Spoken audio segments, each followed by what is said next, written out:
cop's worst nightmare, arresting the wrong person, and Sergeant Calloway just made the biggest mistake of his career. The sun sits high in the sky, beating down on the quiet streets of Brookfield, a well-kept neighborhood in Ohio.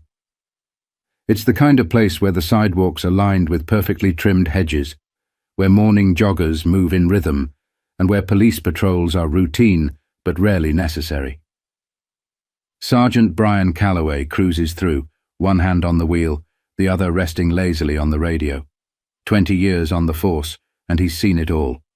Or so he tells himself. He's got a reputation, tough, direct, doesn't take excuses. He believes in his own version of justice, and in his eyes, people who don't belong in certain areas always warrant a second look. Up ahead he spots her. A black woman, mid-40s, toned, confident stride. She's jogging at a steady pace, her earbuds in, lost in her own world. Expensive running shoes, sleek athletic gear. She looks like she belongs. But something about her unsettles him. Maybe it's the fact that she doesn't glance in his direction. Most people at least acknowledge a police cruiser when it passes. She doesn't. Maybe it's the car she jogged past, a silver Tesla, parked in a driveway. Did she just come from there? Or is she casing houses? Or maybe it's nothing at all. Still, Calloway pulls over. The tires crunch against the pavement as he steps out. He places a firm hand on his duty belt, not reaching for anything, just making sure it's noticed. His eyes lock on her as she slows down, yanking out one earbud. She's breathing hard but controlled, wiping a bit of sweat from her forehead. She barely looks fazed by his presence. "Something wrong, officer?" she asks, still catching her breath. "Where are you coming from?" His voice is steady, edged with that quiet authority he's mastered over the years. She blinks, glancing up the street before answering. "Home. Just getting in my run." "Where's home?" She tilts her head slightly, something shifting in her expression. "Couple blocks down." "Got ID on you?" There it is. The moment shifts. Her face hardens just a fraction, the casual ease in her posture tightening. "For what?" Calloway lifts his chin slightly, studying her. He doesn't like being questioned. Just need to make sure everything checks out. She exhales sharply, hands on her hips. "You pulled over to stop a woman jogging in broad daylight. Because you think I'm a threat?" He doesn't say yes, but he doesn't say no either. She huffs a short laugh, reaching for her phone. "You know what? Let's just call someone who actually enforces the law correctly." Calloway steps forward. Not aggressively, not violently, but deliberately. "Ma'am, I'm not going to ask again. Show me some identification." Her fingers tighten around her phone. Calloway notices, and in his mind, the situation has officially escalated. But he doesn't realize he's making the biggest mistake of his career. The street is still. The only sounds are the occasional rustle of leaves and the faint murmur of distant traffic. But for Simone Daniels, the world has narrowed down to the man in front of her, the officer standing too close, the weight of his stare pressing down like an unseen force. She knows this routine, knows the pattern, knows what happens when someone like her challenges someone like him. But she also knows her rights. "I'm not required to carry ID while jogging," she says evenly. Calloway shifts, adjusting his stance. "That so?" "That's so." Her voice is calm, unwavering, but Calloway sees it differently. To him, it's defiance. He glances around. The street is mostly empty, just a few houses with drawn blinds. One or two people in their yards, subtly watching, no one stepping in. "I'm investigating suspicious activity," he says, voice clipped. "What activity?" Calloway pauses. He didn't expect to be challenged like this. "You were running past a home that had a high-value vehicle in the driveway," he says, as if that justifies everything. Simone laughs, but there's no humor in it. "You mean the Tesla?" So now jogging past a parked car is a crime? Calloway's jaw tightens. You're refusing to identify yourself. I'm refusing to be harassed. That word, harassed. Calloway feels something burn in his chest, his authority being called into question in broad daylight, in front of strangers. He takes a step closer. You're resisting my investigation. Simone's expression hardens. I'm resisting nothing. You're abusing your badge and you know it. Her hand twitches near her phone again, and Calloway doesn't think. He reacts. He grabs her wrist. It happens fast, the shift from words to action. One moment she's standing her ground, the next, he's pulling her arm behind her back, metal cuffs flashing in the sun. What the hell? She shouts, struggling against his grip. You're under arrest for obstruction, Calloway says automatically, like he's reading from a script. People stop and stare. A man on his porch pulls out his phone, recording. A woman across the street watches, frozen in place. You're making a mistake, Simone grits out, fighting to keep her voice controlled. Calloway tightens the cuffs, ignoring the eyes on him. You should have cooperated. Simone exhales sharply through her nose. Her pulse pounds in her ears, but her voice is steady when she speaks. You don't even know who I am. Calloway doesn't care. But he should. Because his world is about to come crashing down. The steel of the cuffs digs into Simone's wrists as Calloway tightens his grip, pressing her arms behind her back. Her chest rises and falls, controlled but tense. She's been here before. Not in these exact cuffs, not in this exact moment. But she knows this feeling, the weight of power being abused. Calloway doesn't see the problem. He sees a win. Another suspect neutralized. Another moment where he gets to walk away feeling like he's in control. But the world around him is shifting. A small crowd is forming. A man across the street keeps recording, his phone steady, capturing every second. A woman standing near her mailbox calls out, "She wasn't doing anything." Calloway ignores them. He presses his radio. "Dispatch, I have a 10:15, female suspect, refusing to identify herself. Sending for transport." Simone laughs under her breath. "You really think this is going to go your way, huh?" Calloway doesn't respond. He doesn't need to. The law is on his side. Or at least, that's what he's always believed. Another voice cuts through the air. "Excuse me, officer. What's going on here?" A man in his 50s, well-dressed, with an air of authority that doesn't match the rest of the bystanders. His suit jacket is slung over one shoulder, and his eyes flick from Simone to Calloway. Calloway doesn't flinch. "Sir, please stand back." The man doesn't move. Instead, he looks at Simone, then at the cuffs, then back at Calloway.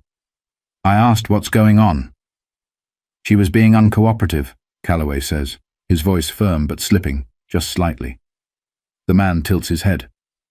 "Uncooperative?" Simone exhales sharply, shaking her head. "He stopped me while I was jogging. Asked for ID. I told him I didn't need to carry one. Now, here we are." The man looks back at Calloway. "You arrested her. For jogging." She refused to comply with an investigation. The man's expression darkens. "That's so." Calloway can feel the shift. The weight in the air is different. He notices the way people are watching, the way the man standing in front of him isn't afraid. A black SUV pulls up, tinted windows, unmarked plates. The kind of vehicle Calloway knows belongs to someone with pull. The driver's door opens, and out steps Captain Ronald Briggs, Calloway's commanding officer, and he looks pissed. The crowd parts just slightly as Briggs strides toward them, his eyes locked on Calloway. The tension is thick. Calloway straightens, trying to maintain his stance of control, but something feels off. Briggs stops a few feet away, glancing between Calloway and Simone, who is still in cuffs. His jaw tightens, and then he says two words that hit Calloway like a sledgehammer. "Uncuff her." Calloway blinks. "Sir?" Briggs steps forward. "I said, Uncuff her, now. Calloway hesitates. This doesn't make sense. His boss is ordering him to release a suspect. Briggs turns to Simone. I'm so sorry, ma'am. Are you hurt? Simone shakes her head slowly. I'm fine. Calloway's stomach sinks. Briggs exhales through his nose before turning back to Calloway. Do you even know who you just put in handcuffs? The street is silent. Calloway swallows. His grip on the cuffs loosens just slightly. Sir, she refused to identify herself. Briggs steps forward, voice dropping. That's because she doesn't have to. Calloway's heart pounds. The SUV, the way everyone's staring, the way Briggs isn't just mad. He's furious. Simone watches him carefully. Her voice is calm, controlled. My name is Chief Simone Daniels. Calloway stops breathing. She lets it sit, lets him process. And then she adds, voice sharp as steel. And you just arrested your boss. The weight of those words hits like a truck. Calloway's mouth goes dry. He feels the eyes of every single person in that crowd. The cameras recording, the neighbors whispering, the moment caving in on him. But this isn't over. Not yet. Calloway freezes. The words hit like a punch to the gut, leaving him standing there, hands still on the cuffs, brain struggling to process what just happened. Chief Simone Daniels, his boss. The woman he just humiliated in broad daylight, treated like a suspect, like she was some kind of threat, is the highest-ranking officer in the department. Briggs's voice cuts through the silence. I said uncuff her. Now. Calloway doesn't hesitate this time. His hands fumble slightly as he releases the cuffs, stepping back as Simone rubs her wrists. The red marks left behind make his stomach turn. The crowd is silent, but the tension is electric. The phones are still recording. The man in the suit is watching with a look that makes Calloway's skin prickle with something close to shame. Simone takes a deep breath, composed, but there's a sharpness in her eyes that Calloway doesn't miss. She rolls her shoulders before turning to face him directly. You think your badge gives you the right to stop whoever you want? Her voice isn't raised, but it cuts through the air like a blade. You think jogging while black is a crime? Calloway opens his mouth, then closes it. He has nothing. No justification. No excuse that won't sound weak. Simone tilts her head, watching him carefully. I watched you make a decision today. I watched you decide I didn't belong here. You didn't know who I was, and that was all you needed to see me as a suspect. Calloway shifts his weight, his face hot, but he can't break eye contact. Simone steps closer, her voice lower now, just for him.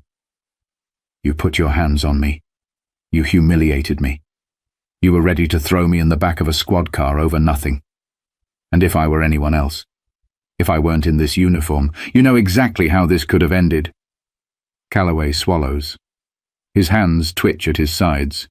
She leans in slightly. How many others have you done this to? That question hits him harder than anything else, because the answer isn't zero. Briggs steps in, his voice firm. Sergeant Calloway, you're relieved of duty until further notice. Hand over your badge and gun. The words sting. Calloway's fingers hover over his belt, his pride warring with the reality in front of him. The moment stretches, too long, too thick with unspoken weight. And then, slowly, he unclips his badge. He places it in Briggs' waiting palm. Then his sidearm. His heart hammers in his chest, but he forces his face to stay neutral. Simone watches him for a long moment. There's no satisfaction in her expression, no smugness, just a quiet, heavy disappointment. She shakes her head, exhaling slowly. You need to take a long, hard look at yourself, Sergeant, because after today, everything changes. Calloway doesn't respond. What could he possibly say? The weight of his choices sits heavy on his chest as he steps away, the cameras still rolling, the crowd still whispering. But what haunts him most isn't losing his badge. It's the realization that today he didn't just make a mistake, he exposed himself, and there's no coming back from that.